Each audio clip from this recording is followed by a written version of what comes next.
Cinema দেখিয়ে ভারতের ত্রিপুরা ও বাংলাদেশের মানুষের মধ্যে সম্পর্ক গভীর করতে চান ভারতে নিযুক্ত বাংলাদেশের হাইকমিশনার মোহাম্মদ রিয়াজ হামিদুল্লাহ। তারপর আস্তে আস্তে অর্থনৈতিক সম্পর্ক বাড়াতে চান।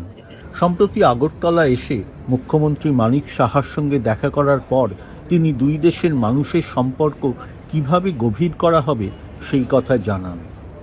বিদেশের সিনেমা নেই, বিশেষ করে বাংলাদেশের সিনেমা এখানে দেখাবো, এগুলি nationally award winning cinema. Sorry, আমি বলেছি বাংলাদেশেরও দেখেনি। মানে চলচ্চিত্রের বিনিময় হয়। আপনি যে চলচ্চিত্র, বিভিন্ন রকম চলচ্চিত্র, তো আপনি যেটাকে চলচ্চিত্র বিনিময় করছেন সেটা জাস্ট কোনো কিছু না, কমার্শিয়াল নন কমার্শিয়াল দেখে ওই সম্পর্কটাকে আরও বেশি গভীর করলে তারপরে অর্থনৈতিক যোগাযোগের দিকে আমরা যাবো।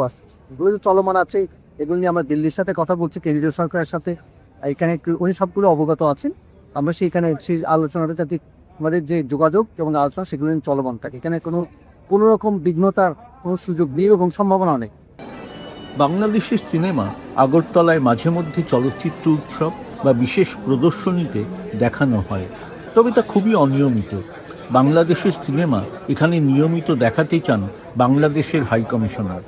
তাই তিনি সিনেমা প্রযোজকদের সংস্থা ইম্পার সঙ্গেও এই বিষয়ে কথা বলেছেন।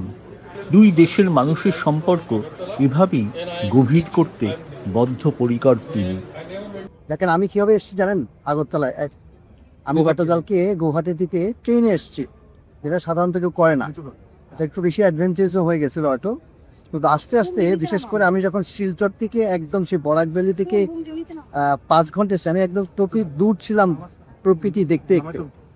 কেন বলছি এটা? তাই বলছি এই জন্য যে আমাদের প্রকৃতি এবং মানুষের সঙ্গে যে সম্পর্ক, সেইটাকে আমরা যতটা গভীর করতে পারি। যেমন আমি যদি কথার কথা বলি,